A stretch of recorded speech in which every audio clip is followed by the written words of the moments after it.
Time. All right, we are recording. Hello, everyone. We're trying this again. Welcome back to another very belated episode of Interviews You Didn't Ask For, where everyone on the show is someone I know. Glad I got to say that this time. It's been a minute because the person I have with us today, we actually recorded something. It was great. It's wonderful. It will be posted at some point if you want to know more about wife school and, you know, some other cults. Please tune in for that one. We just felt like we recorded it right before the racial uprising of 2020.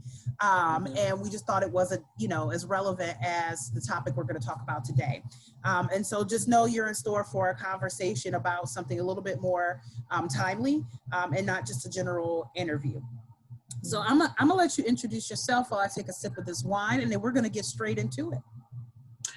Yes. I'm Danielle. We met at Grand Valley State University. Go Lakers. Some moons ago. I'm wearing my GVSU grad t-shirt. I am originally from Chicago. I am a service coordinator. I work in affordable housing, senior housing. I have for the last 10 years of my life. And I've also worked in nonprofit for a little bit. And yeah, done some internships with the city and in higher ed. My master's degree is in higher ed, but I've actually never worked in higher ed, which is weird.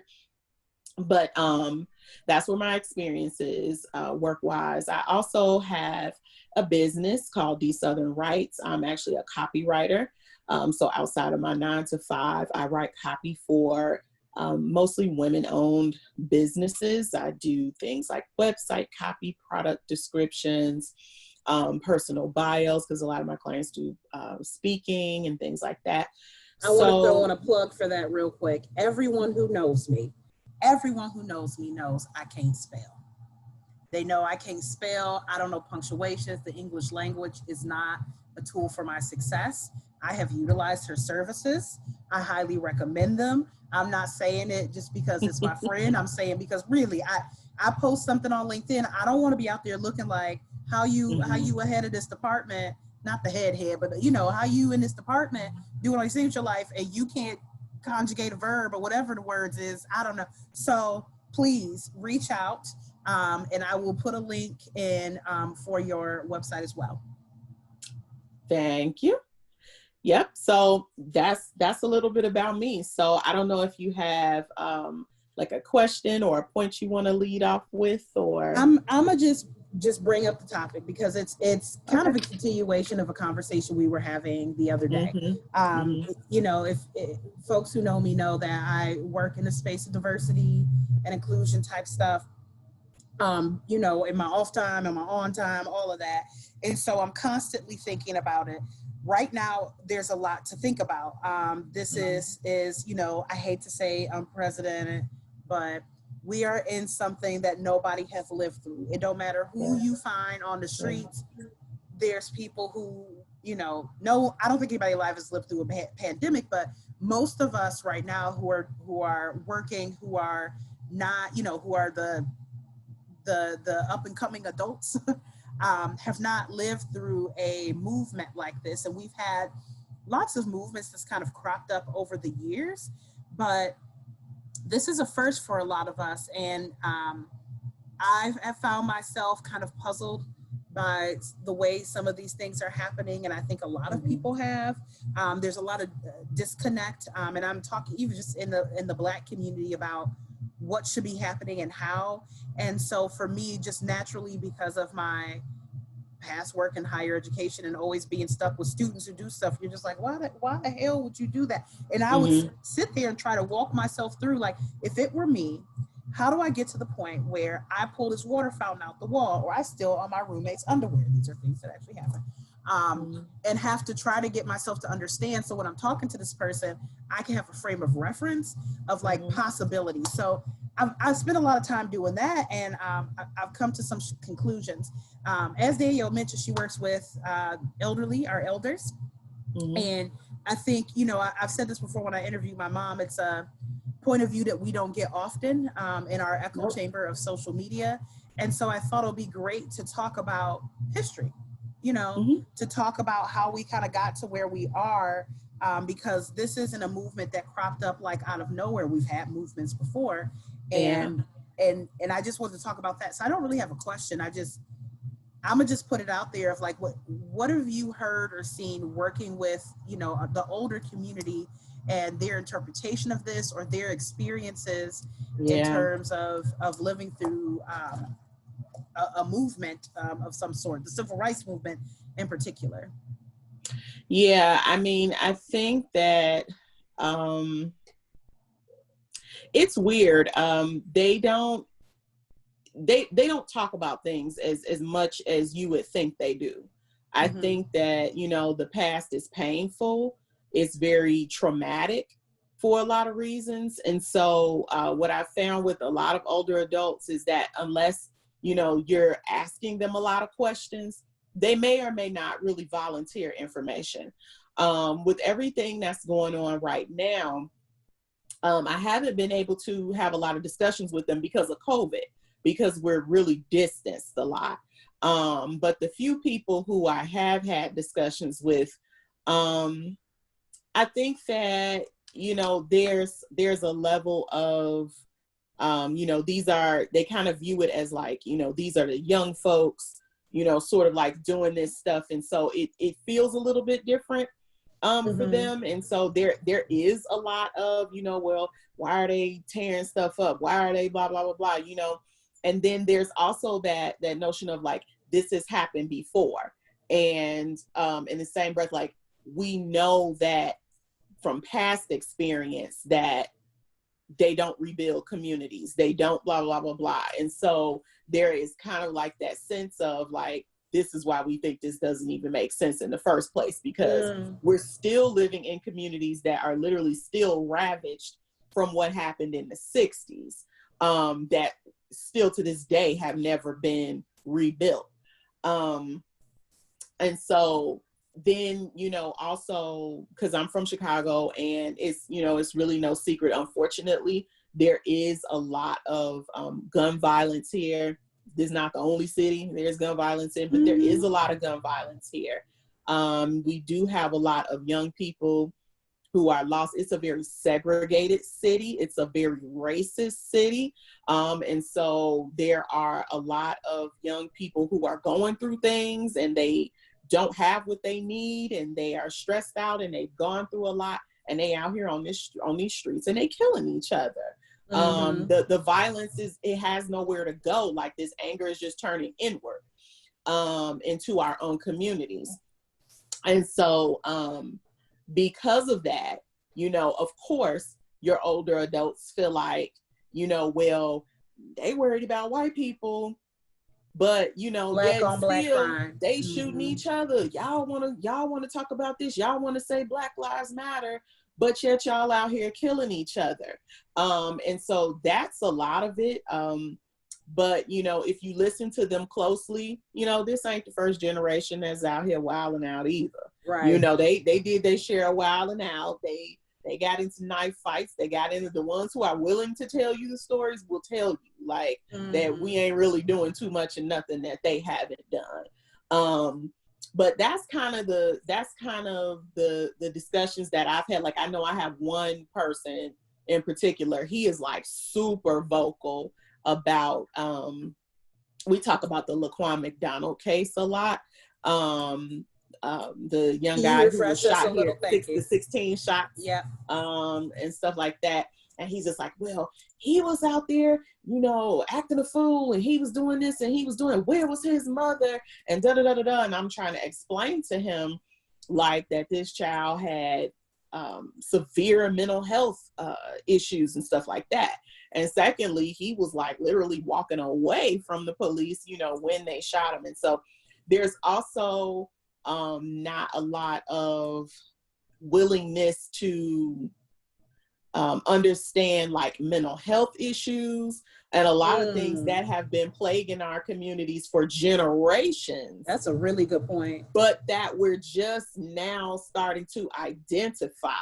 So you guys have always had, you know, anxiety, depression, PTSD from all the stuff that y'all was seeing and going through. And the wars, Yeah, and the wars and stuff like that. But y'all didn't call it that, like somebody was just crazy, or they just was a little off, or they just wasn't quite right, maybe, and so, but it wasn't recognized, it maybe was seen as something of like a weakness or something that you could control, or of course, as we know, pray it away, this, that, and the other. And so I think that that's like one critical piece, like with this generation, that we're understanding that these problems come from a particular place.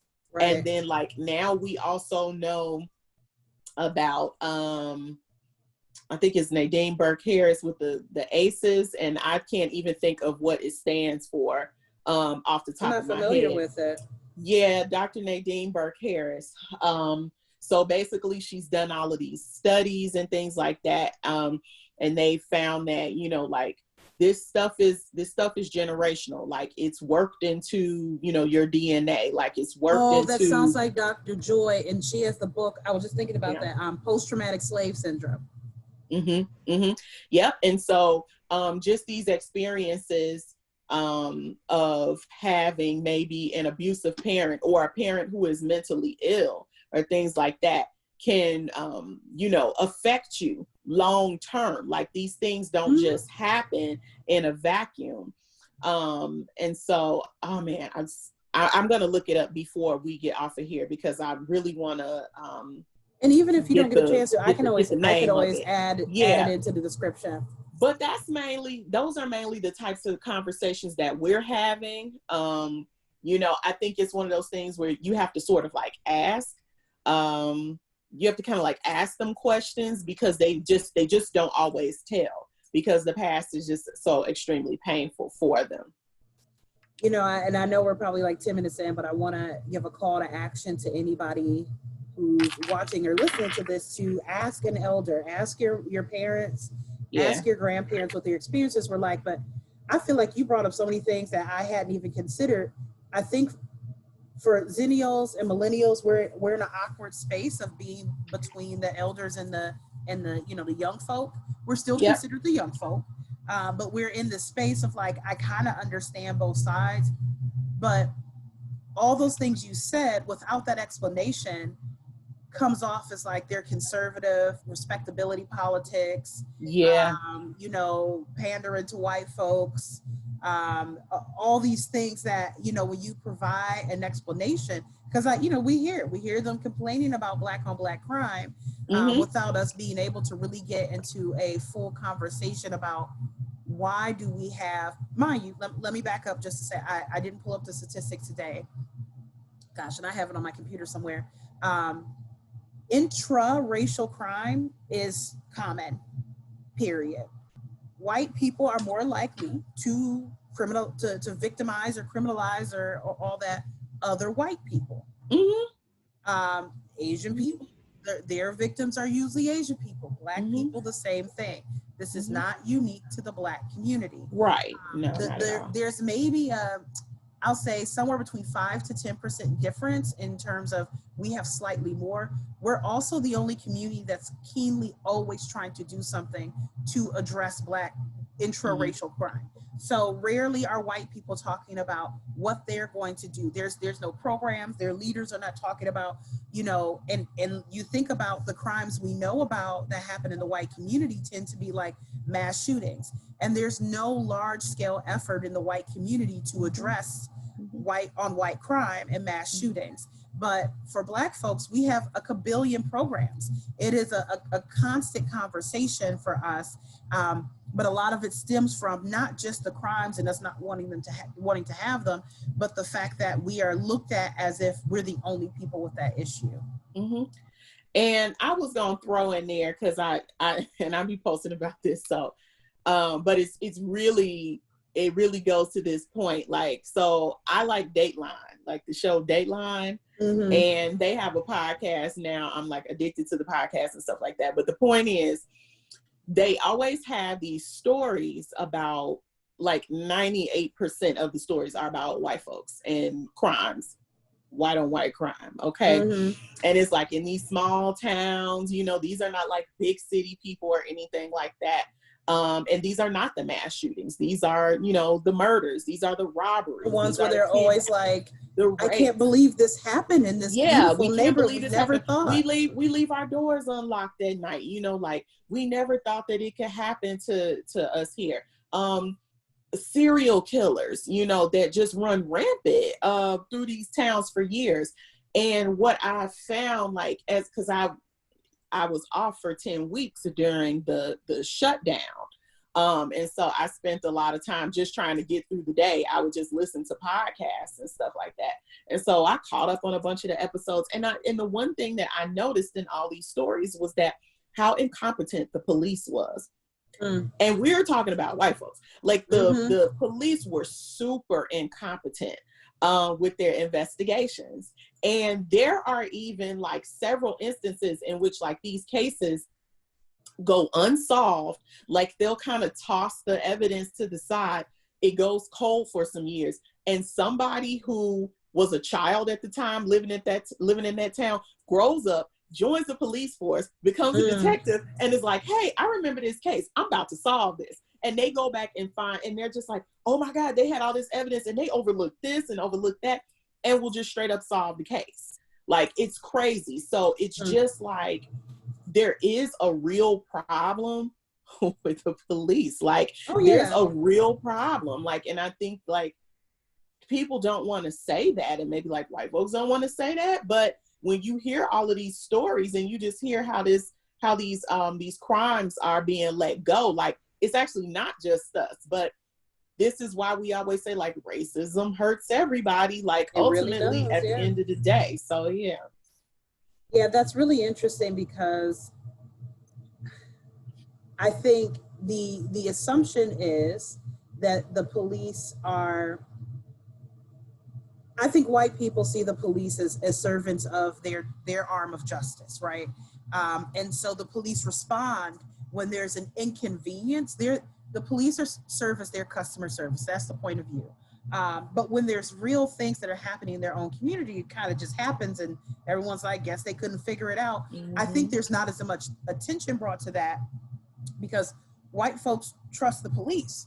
So when the police are like, I guess we'll never know. People are just like, guess I'll never know who killed Susie, and I'm just gonna go to my grave not knowing what happened. Like, it's just accepted. And I think the issue is sometimes maybe that we don't just accept it, and that's what pisses people off. So if me as let's pretend I'm white, as a white person can accept that my daughter little Susie died and the police can't figure it out, you need to accept that the police killed Breonna Taylor and Breonna Taylor, and they don't have no report. They said it was an accident, whatever they said. Like, we're supposed to just accept that. I think it's also layered, especially when you dig into history, and what the point of the police was and where they came from, and even people's understanding of things more currently about what does it mean to defund, what does it mean to abolish, and what does it mean to reform. I think there's, continually, I think the common thread is a disconnect around what do things mean and what's the history around it. And I think history is a big part of it. Gosh, I have so much. I should have started writing things down. I wanted to touch on, you brought up mental health and the move that our generation has towards being more open to that. And that older Black folk, just, if somebody was not mentally well, they just, you didn't do nothing. You didn't do anything. Yeah, I think they had their ways of taking care of people like that in their own families. Like, I've heard stories, like I had one lady tell me, we have another person in the building who is very well known for a lot of reasons that she struggles with mental health, and she's friends with her. And so she made a comment to me one day. She was like, I had a sister who was like that. And she was like, and I used to make her soup because that would just really calm her down. She was like, I would make her a pot of soup. And, it was like the simplest thing, but like I understood what she meant. Like, that was like, that's something that they knew to do for her, I guess, to comfort her, or like that was really all that they could do. So I think that, you know, with most things, you know, people do the best that they can with what they have. And so they're not being diagnosed with these things. And I think that, you know, even with our generation for a long time, you know, you think about mental health and therapy and things like that as a luxury and a privilege. I mean, right now it is. Yeah. And so, you know, it's like, I don't have the luxury to sit here and have depression, to have these things like I'm having a bad day, or maybe something's just wrong with me, or, you know, I just got a nasty attitude according to other people. Like that's kind of how I think we have chalked it up to being flaws in personality a lot of times. And that's what we've done over the years instead of actually dealing with the problem. And I think, you know, of course, that has so much to do with, you know, our mistrust of the medical system, our mistrust of doctors and therapists and things like that. And then also, you know, a lot of our faith, you know, and feeling like I can get through this with the help of God. I can get through this with my church family. And if I can't get through it that way, then how strong is my faith? So luckily with this generation, we're finding too that it's finding its way into the church, where there are a lot more Black churches now who are addressing mental health finally. And a lot of pastors who are there's addressing a lot of it. us who have left the church too. That's true. True. I think so. First, I feel like you said something that really, like, again, something I hadn't considered, because I think we always say that, you know, dealing with your mental health and really working through your trauma is a luxury. And I think usually the thought is it's a luxury because you can afford therapy and just knowing that those services are not available in the Black community. But what you said is the luxury of having a diagnosis, and then maybe even think of feeling okay to tell people about that, and knowing that you'll be able to keep your job, you'll be able to keep your children, you'll be, you know, and just knowing, again, it all goes back to history. Historically, what happened to us when we, you know, admitted that we had any struggles and taking our kids away. And gosh, I have to start, let me get my pen and my paper, because my brain don't remember. You touched on so many things, and so the distrust of the medical system, the medical community, that is based in history as well. Like it's real. It's real. Like, these are real fears that we've had, and, you know, things that we've been taught and we've been raised to believe. And so, you know, we have a long way to go. I was just talking to somebody the other day at work, and I was explaining to her, and this is someone who has spent like 20 years working with this population and works with, you know, different people, and has worked with like so many people who struggle with mental health and still doesn't have really an understanding of what it is. And so we kind of had this conversation about, you know, a particular mental health diagnosis. And I said, you know, well, I'm not a doctor, but like, having dealt with several people who have this diagnosis, I'm like, these are some of the commonalities that I've observed. And I'm like, it's, you know, we have to understand that this is real for them. So you might feel like it's not real for you, and you don't see stuff over here, and you don't hear what's going on, but you better believe it's very real for them. And so you need to treat it like that. I said, because if, you know, if something was really after you, or something was really coming for you, you would behave this way too. You would act out as well. And she was like, I never thought about it like that. She was like, because I never really saw it as real. Like, I just kind of figured, like, you know, like, I never thought that they thought it was real. And I'm like, yeah, like, it's really a thing, you know. And speaking particularly, so that this makes sense, like hallucinations, for example, you know, I'm just like, yes, this is extremely real for them. So just imagine if you walked in your house and somebody jumped down out the ceiling, like, what you gonna do? You probably gonna kick a hole in the wall. Well, Right. that's why they just kicked a hole in the wall, you know? So just understanding that these things are real for us. And I'm in a predominantly African American environment. So let me just say that too. It's like a 99%. So I'm having this discussion, and these are things that we're still learning, and we're still like being challenged to understand like how this stuff works.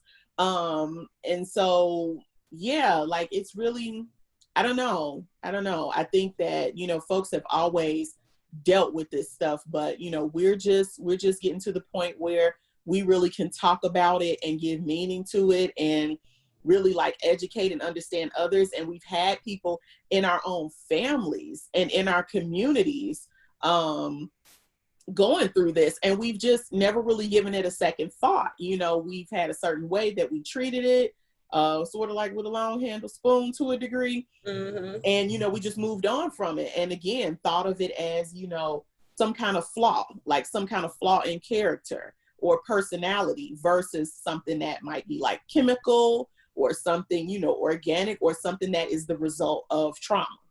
Right. And I think the trauma is a big part of it. And the trauma is what keeps us away from the doctor. So, the Tuskegee Airmen, that's a very well-known one, but there's been so many more that some of them aren't even with Black folks. There's they were sterilizing women in places. There's the experiments the government were doing where they were slipping people acid. I'm not making any of this up. I feel like most people know about this, but you can Google it. And so, of course, that leaves us at a place, or, my mom, I think, brought it up when I interviewed her, but how she used to work with homeless folk. And she said that she remembers having a guy coming in and his arm was all swollen and stuff. And she asked him what's going on. And she said, he was part of these test trials of new medication because they'll give him a little bit of money and some food. So the stuff that happens even now. So that wasn't 50, 60 years ago. That's when I was like 16 when that happened. It makes you, which I want to relate it to something current when we're talking about this vaccine for the coronavirus or even testing, and people are puzzled about why Black folks are like, hell no, I ain't getting no vaccine. I'm one of them. I'm not getting a vaccine for something that just came out 20 minutes ago. Right. Yeah, it was the same thing with the flu shot. Yeah. It's just a lot of us, and we're not the typical anti-vaxxers. I don't know why Zoom is telling me. Zoom just popped up to tell me something. I'm sorry. We're not the typical anti-vaxxers. And so that's a different group. That's not like we're, this is time and history and passed down to us, has told us that you cannot trust the medical system to have your best, health in mind, which seems like the opposite of what it should be. But you can look at the statistics about what happens to Black women when they give birth and when they're pregnant.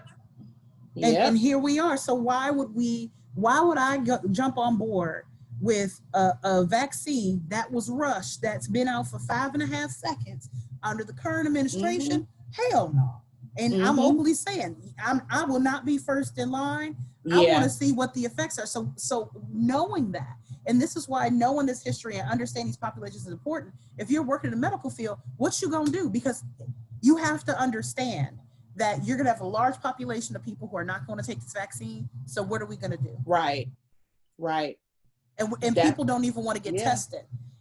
And so when you were seeing, and I was frustrated with it too, but when you were seeing all of these conspiracy theories about coronavirus and all these home remedies, and if you put a blow dryer up your nose, if you what was some of them, boil some lemons, if you I don't know, if you can hold your breath for 30 seconds, it's because we would rather do that than to go into a medical facility where we're afraid that we will unwillingly become test subjects. Yeah.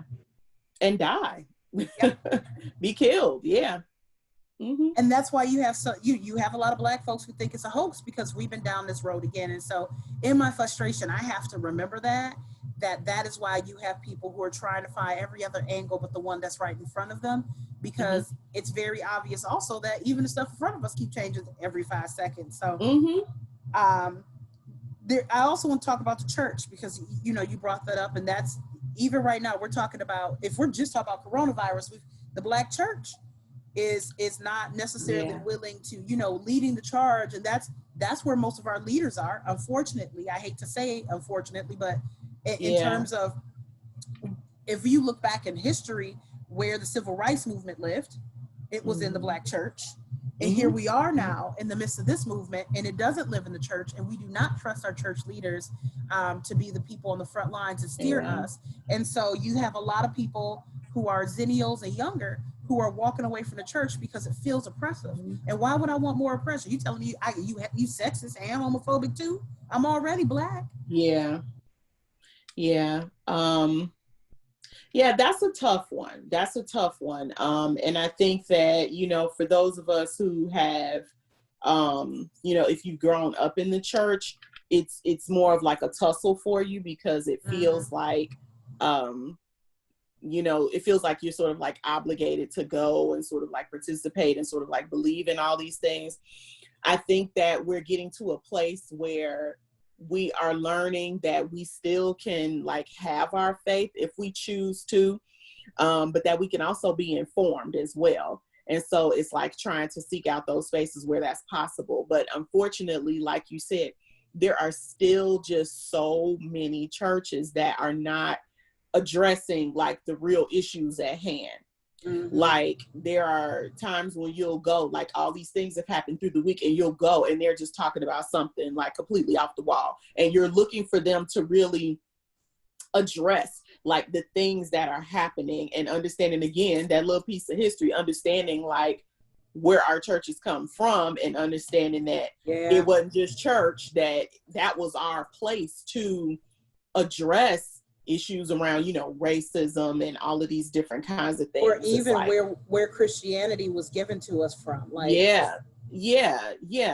And so I think that the more we know and the more that we understand, we're not willing to just accept one particular view on things.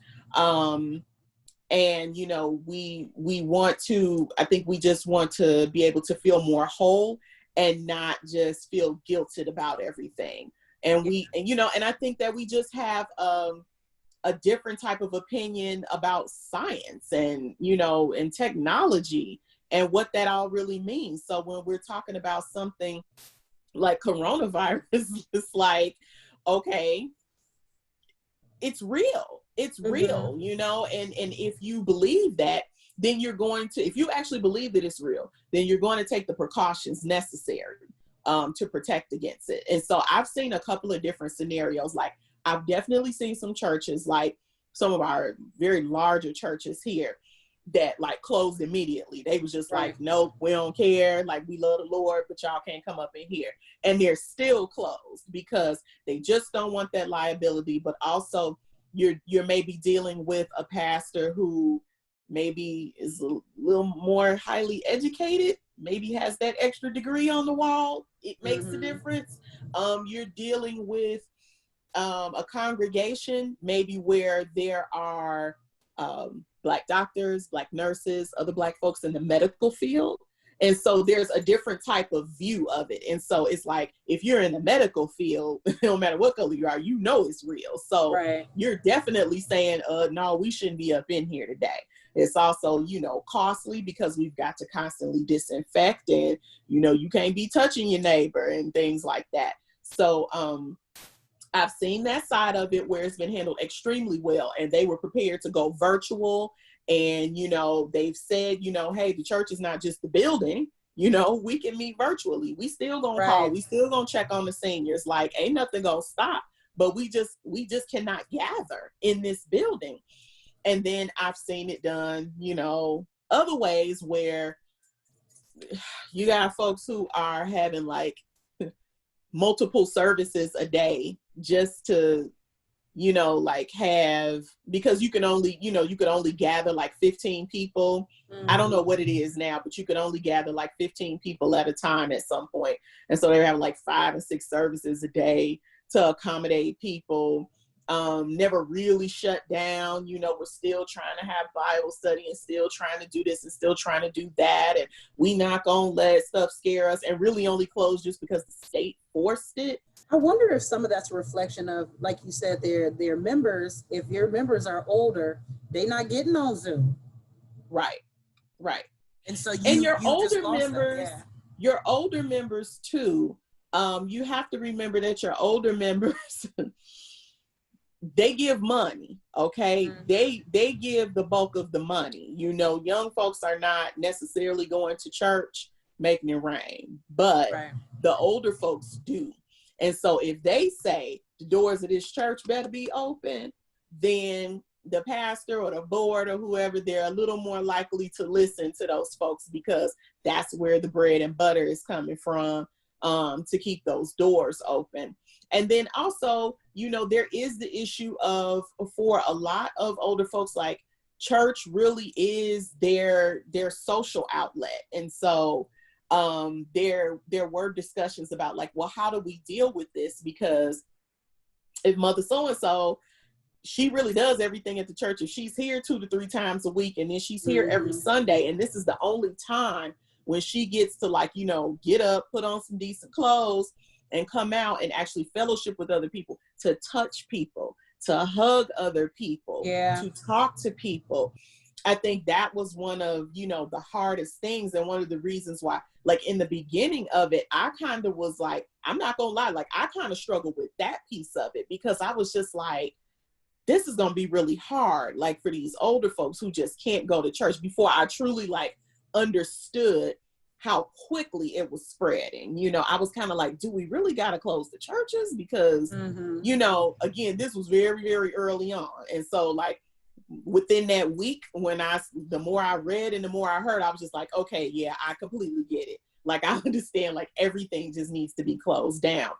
But, you know, it's like one of those little catch-22s, you know, like, you don't want them there to get sick. But I can tell you that after this little 10-week hiatus that I had from work, I've gone back, and so many people are just not looking well. They're just not looking well, because they've not been able to have that social interaction. And a lot of them do go to church and, you know, things like that. And they're just not able to do that stuff. And so there's a real concern there, but we have to get more creative, and we have to, like, not be lazy, pretty much. And we have to find other ways to engage people, instead of just being like, come to this one place, and if we can't do this, then we won't do anything, because that's not a solution. Yeah, it's hard, because we were never prepared to handle this type of thing. Right. There was no contingency plan for what do we do if we can't actually be in person around each other.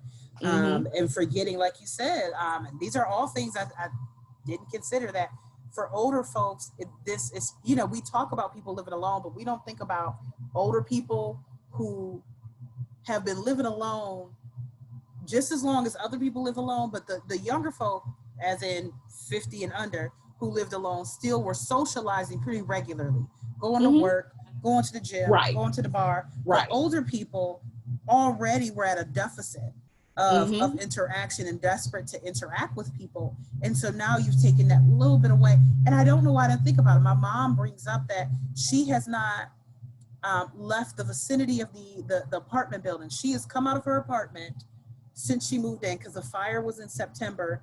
We didn't have her chair for a long time. So she has been out of her apartment, I think, a total of 7 times since September. Now, mind you, I'm coming over, my sister's coming over, like, you know, nurses and doctors are coming in, but just not being able to leave. And then when she leaves the apartment, all she does is go down to sit by the water. She don't get to go anywhere. So, and she's been saying over and over, like, I just want to go. I just want to leave. And it just, and you bringing it all around. I feel like these are all points that I have not heard discussed.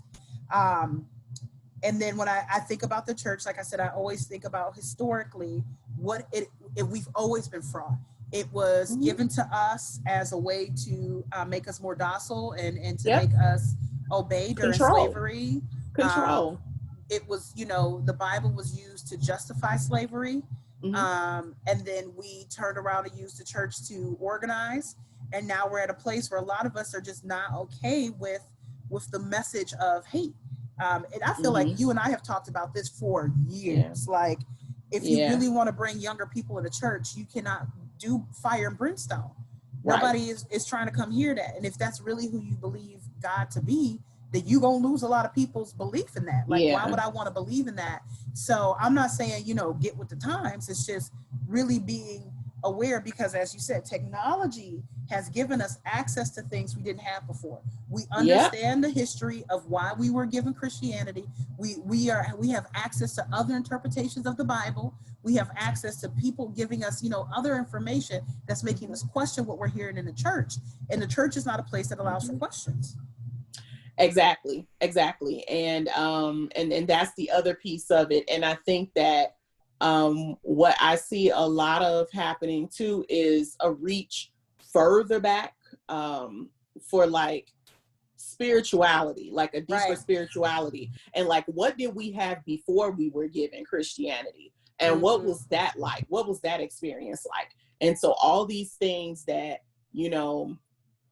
some of us were told were sinful or of the devil, or like these different kinds of, rituals, like everybody's like burning sage now and everybody's doing this and doing that.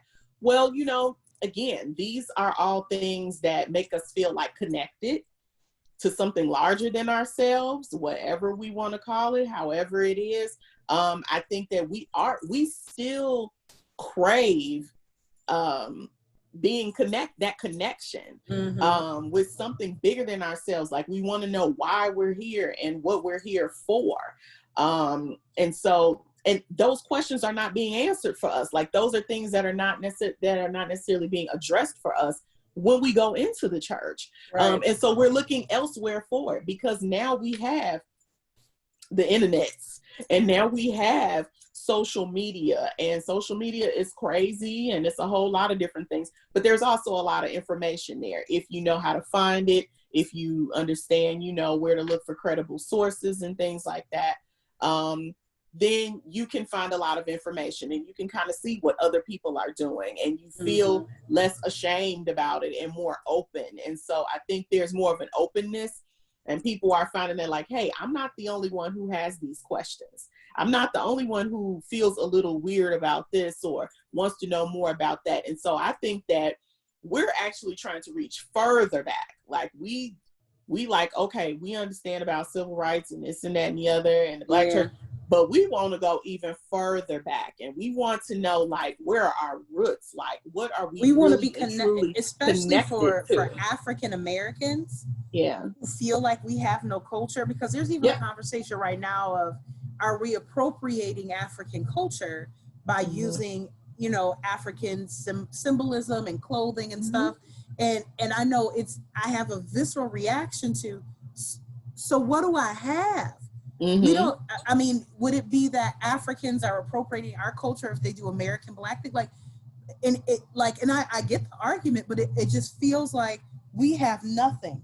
And the things that we try to connect to, we're told that we shouldn't, because that's not really our culture, because we were stolen from it.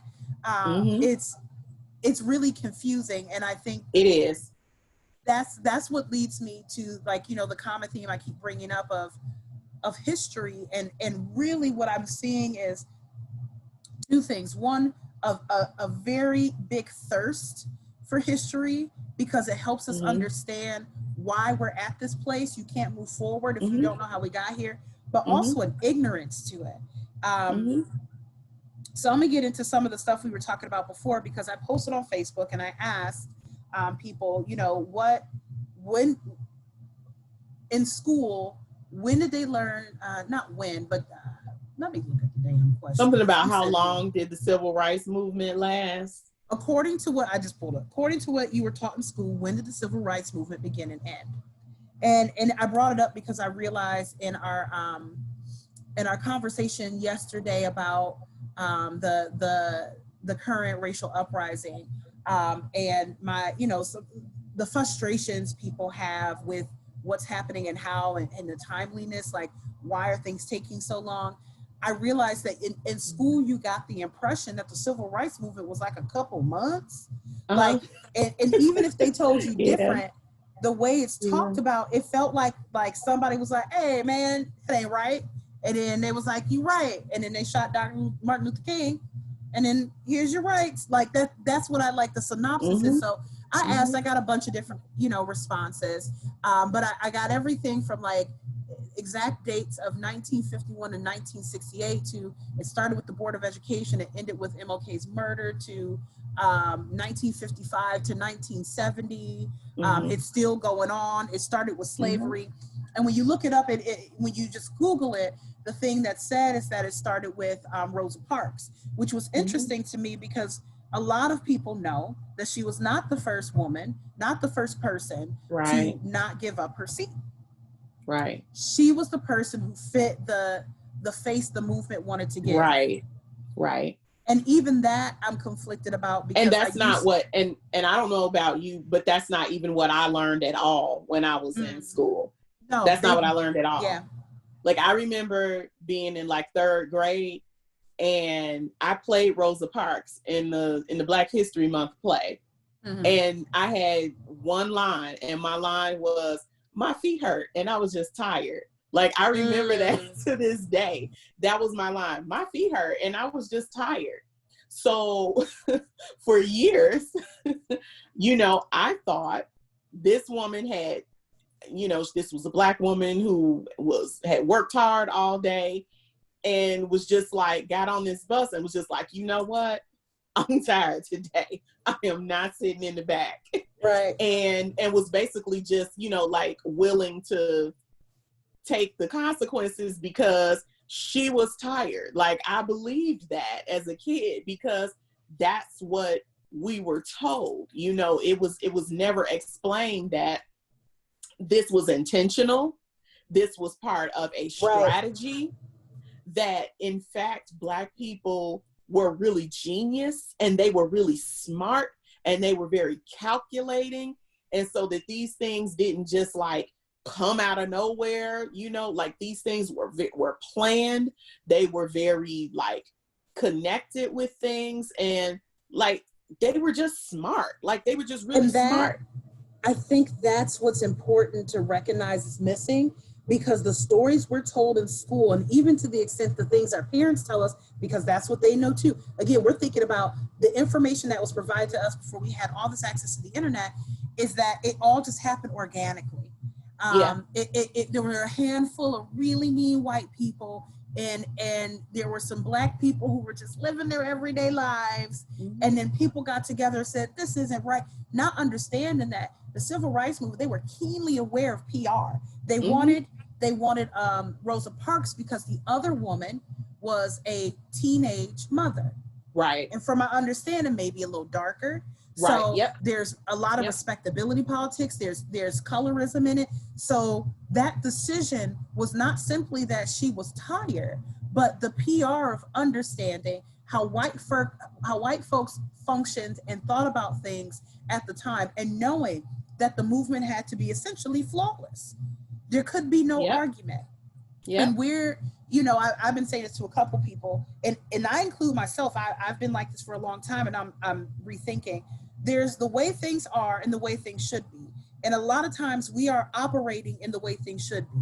The way things should be is that we should be able to make a list of everything that needs to change in the United States of America, or you could say in a company or in the police force, and whatever it is, and hand that over to the people in charge, and they look at it and they say, this makes sense.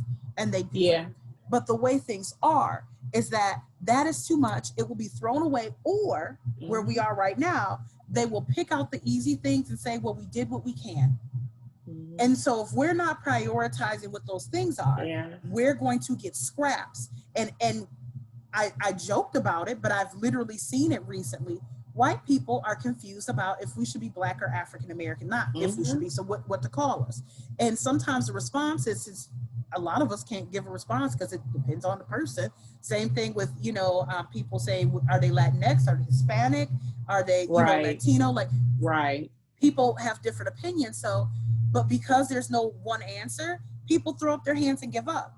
it's the same thing with a lot of things. So if you come with this list of demands that includes, you know, we want you to defund the police, and we want a sign up, and we want a statue, and we want, it's too much. you know, a day, you know, named after this person, you know, who they done all still these trying to things. figure out what to call you. Right. They're going to pick those. Okay, here, those things are easy. We can do it. And we can go back to things as usual. We don't have to make any real change. We can say we tried our best. I'm about to pull up this other thing, because I want to show this real quick. When we talk about history and we talk about the missteps that we have right now in the current movement and understanding of things, I think there's a couple of things. There's that a lot of our information, we lack firm leadership. By that I mean, you know, previously, what it says when you look it up, the civil rights movement ended when MLK died. Yeah. Because he was the leader, right? Yeah. We don't have any church leaders. And we do, I'm not saying there are people who aren't here who've been working on this way before this, but unfortunately, and I'm, you know, I got to bring up intersectionality. Black men don't want to follow women and gay men. And so because a lot of the people doing the work are not cis hetero Black men, people don't want to follow them. So we don't have consistent leadership across the country where we can hear. So people are looking at social media and getting their guidance from there. Additionally, our understanding of history is skewed. So I'm a screen share. I hope this don't fuck everything up. I pulled up this article. It's from, January, from the New York Times. Can you see my screen? I can see it. Yep. Wonderful. American history textbooks can differ across the country in ways that are shaded by partisan politics. First, let me say, for the longest, there was a conversation, and this was true for a long time, about how Texas, because of how large it was and how many, it was like 1 per 10 pupils in the United States was a Texas student. They had a big say in what went into the textbooks across the country. So a lot of us were just learning what Texas wanted us to learn, and they have people who make that determination. You can Google it. But that changed more recently, and so now what I pulled up shows the difference between textbooks in California, the same textbook, based on their preferences, right? So you could be a student in California and a student in Texas reading the same textbook and getting different information. So this is a California textbook that, this is an example, says this is the California textbook has, you can't see where I'm pointing. Can you see my mouse by chance? Yes, I can. Okay. Right here it says right to bear arms. So the Bill of Rights in the California textbook has a section right here that talks about how the Second Amendment allowed for some gun regulations, right? Now you can take a guess what I'm gonna show you, because you can see the shift already. See that the Texas one doesn't have anything there. Now that's obvious, but when we move on to this one, this is about the Harlem Renaissance. And there's apparently debates about the impact of the movement. So let's see, was this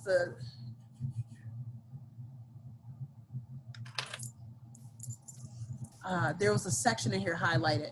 So the point is that the Texas book dismissed the quality of the literature produced. While I guess that's not even included. If you can see this little highlighted bit, the movement was not, however, without its critics. Some, for example, dismissed the quality of literature produced during this period. So I'm assuming, this is a California textbook. There's nothing. It just says the movement was not without its critics. Some, such as Langston Hughes, expressed a degree of disillusionment with the movement's inability to improve the political status and economic opportunities of African Americans. You're getting a completely different education around these things. So I wanted to share that, because what that means is we're not even on the same page. We're not even on the same page. So of course, if I'm a Black person who grew up in California, and this is something the article was talking about with, the fires and stuff happening, you got Californians going to Texas and they're clashing heads because they're like, what are you talking about? It makes a lot of sense. Yeah. That's not what I learned. So we're left at a point of,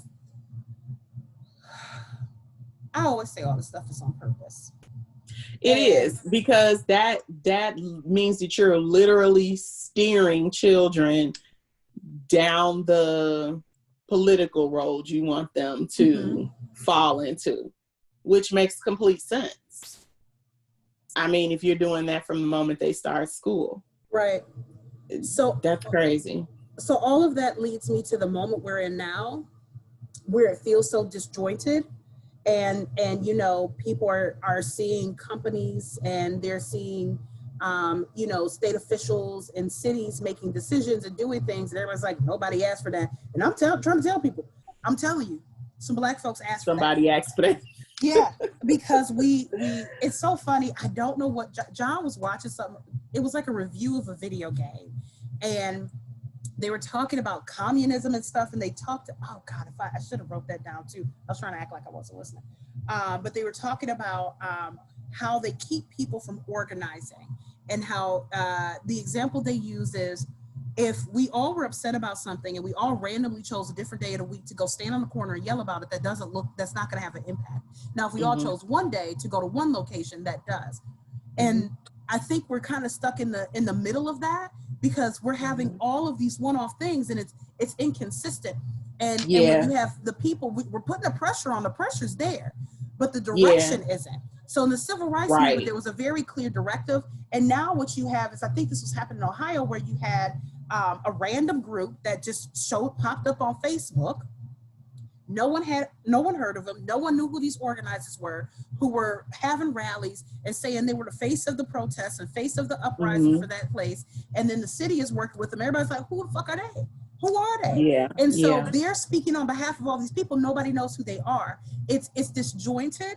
And that's why you're getting things that you're like, nobody asked for. And I'm telling you, somebody did. And they thought that was the thing to ask for.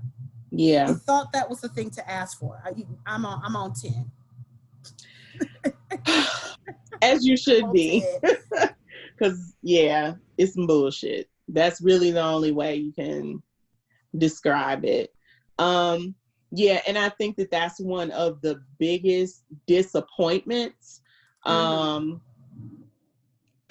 really don't want to say like of this generation or this.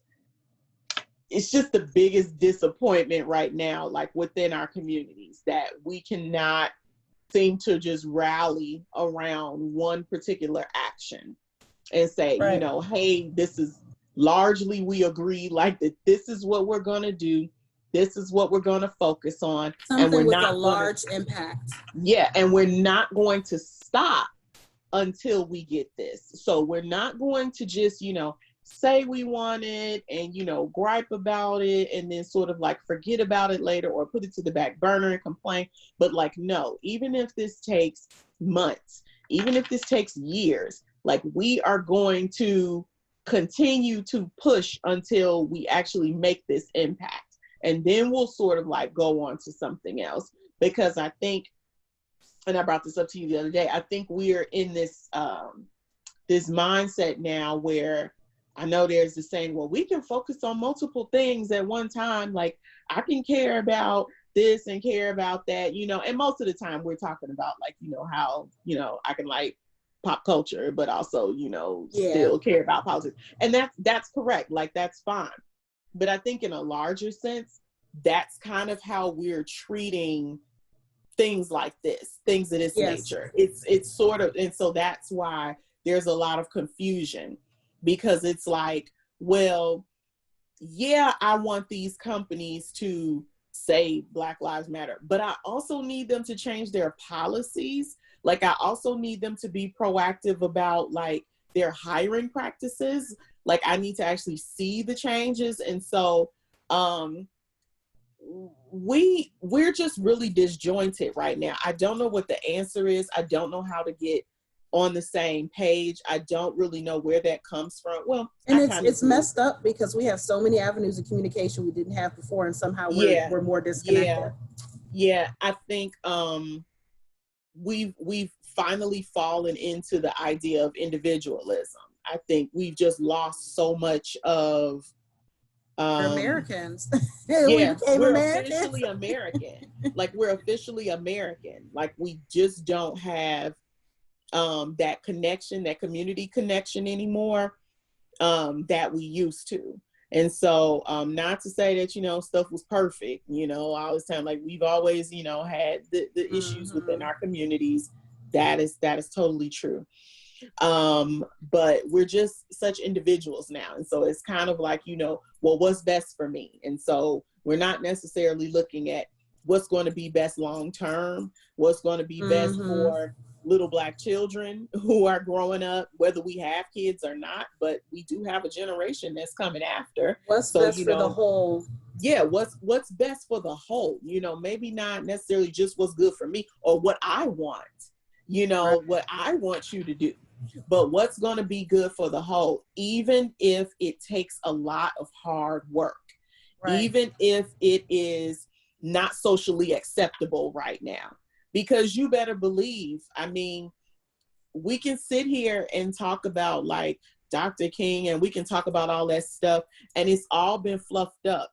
But, at this point for us, but you better believe that probably it was just like not socially acceptable. And like how many people, within our own communities probably did go against the movement or be like, I don't want to do that. Or, we should be doing this or we should be doing that. But largely, there was enough of us that were able to, to get on the same page. And so with the hard work and a lot of there, a huge element of danger and just so many different things that I think right now, it's been romanticized. And I think that's created so it feels like something that because you watch a movie and it just seems dramatic and exciting, and it was over so quickly, and it was everybody was on board, and not realizing that it was dirty, and it's not even to say that the leaders we had were perfect. The leaders we had were problematic too. It's just trying to make a decision, because there's different levels of problematic. Touching children versus cheating, like to me, those are two different, like understanding that it was not as easy, it wasn't fast, it wasn't you do this thing, there were not steps, there were not, and the other thing I'm gonna throw in there is for our white allies, it's not about getting rid of your guilt, and if you find something that is easy to do that makes you feel better, that probably ain't it. Throwing some money, sending an email, that ain't it. That's not what we need. Even if that's what social media told you. And I know social media is confusing because it told you to shut up and be quiet and don't say nothing to listen. Then it told you, but you should be speaking out, and you like, I don't know what to do, because social media is not the answer. First of all, you need some Black friends. And you should talk to them. But I'm looking at the time too, because I wanted to keep an hour. And we've gotten into a whole lot, and I don't even know how to end this other than the thing I've been saying over and over. I feel like we've been stuck on. So I feel like we're stuck in our feelings. We're stuck in the things that, just like I said about the things that make allies feel less guilty, the things that'll make us feel better. Because you think about what you're hearing. I want to feel seen. I want to feel heard. I want to feel respected. I want to feel appreciated. And I'm not a feeler. To me, feelings are easily manipulated. The example I keep using is marketing. Good marketing can get your feelings going, and you spent $20 on something you don't need, and now you're sitting here out $20 with something you spent too much money on that you don't need. Those feelings are gone, and you just sitting there like that was stupid. And what we don't need things that make us feel. We need things that I don't need things that will change the way I feel. I need things that will change the way I'm treated. And if we continue to think of it that way, it will drive our decisions. The city putting a big Black Lives Matter sign, or painting it on the ground is not gonna change how I'm treated. Nope, it's not at all. Actually, it's gonna create more issues in reality.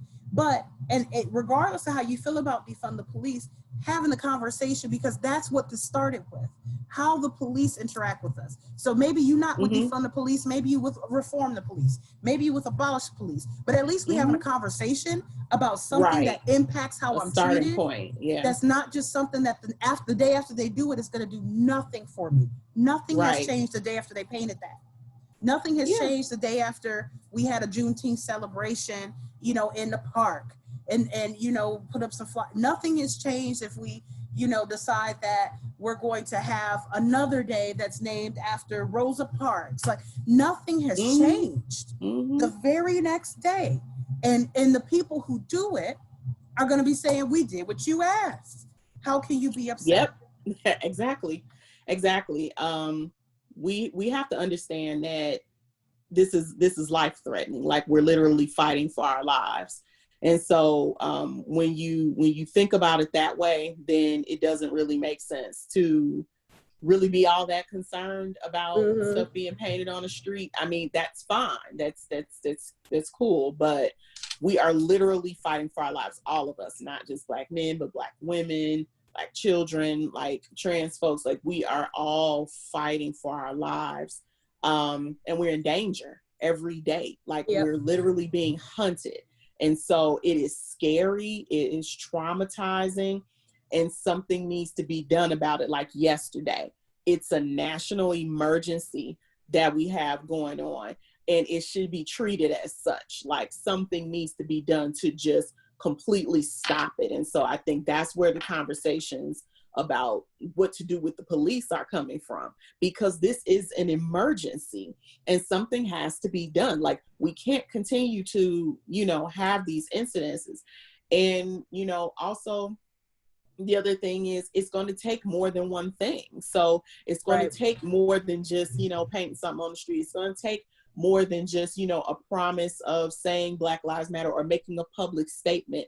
It's going to it may require, pushing until the color of the leadership team changes, how they look, and identity and things like that.